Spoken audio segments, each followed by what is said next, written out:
Go yard. I got so much motherfucking design on right now.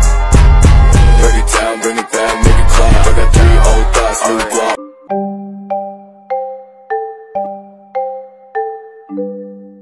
Assalamualaikum warahmatullahi wabarakatuh. Di sini saya akan menjelaskan materi ke-22 yaitu tentang oligopoli. Pengertian oligopoli. Pasar oligopoli adalah jenis pasar yang memiliki jumlah produsen dan konsumen yang tidak seimbang. Umumnya, jumlah produsen lebih sedikit dibandingkan konsumennya.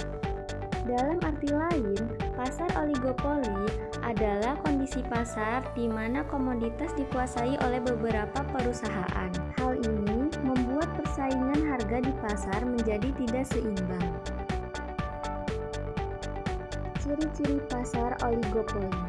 Ciri pertama dari pasar oligopoli adalah terdiri dari 2 perusahaan atau lebih. Pasar oligopoli baru bisa terwujud apabila jumlah perusahaan atau produsen kurang dari 10%. Ciri kedua dari pasar oligopoli adalah produk-produk yang diperjualbelikan atau diperdagangkan bersifat homogen. Produsen biasanya hanya memproduksi dan menjual satu produk saja. Ciri selanjutnya dari pasar oligopoli adalah strategi pemasaran yang matang. Dalam pasar oligopoli, persaingan akan semakin ketat karena produsen yang bermain sangat sedikit dan produk atau barang yang dihasilkan menjadi sedikit juga. Kelima, suatu aturan dari sebuah perusahaan atau produsen dapat mempengaruhi produsen lainnya. Adanya pengaruh terhadap produsen lainnya yang disebutkan karena kebijakan produsen utama menjadi ciri-ciri oligopoli. Di dalam pasar oligopoli, produsen utama bisa dikatakan sebagai penentu kebijakan. Jenis-jenis pasar oligopoli. Pasar oligopoli memiliki beberapa jenis, di antaranya: pertama, pasar oligopoli murni. Pasar oligopoli murni adalah pasar yang hanya menjual satu barang saja.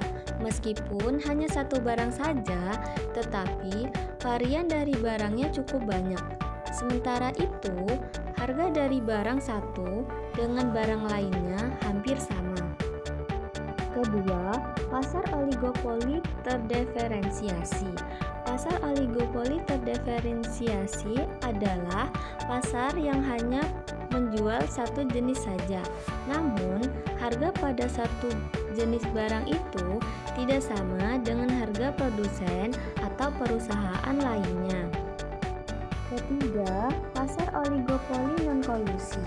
Pasar oligopoli non-kolusi adalah pasar yang dimana jika perusahaan ingin memainkan harga suatu barang atau jasa, perlu memperhatikan kondisi atau perkembangan yang terjadi pada perusahaan lain atau kompetitor.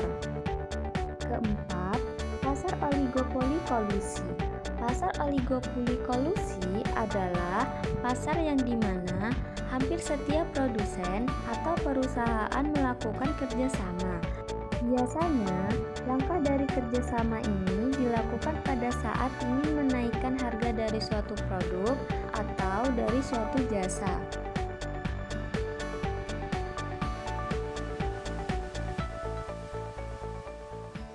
Adapun contoh pasar oligopoli, di antaranya: pertama, perusahaan rokok; kedua, industri jasa penerbangan; ketiga, industri kendaraan bermotor; keempat, perusahaan semen; kelima, pabrikan handphone; keenam, operator telekomunikasi; dan terakhir, produsen mie instan. Oke, sekian penjelasan materi dari saya. Kurang lebihnya saya mohon maaf. Terima kasih. Wassalamualaikum warahmatullahi wabarakatuh.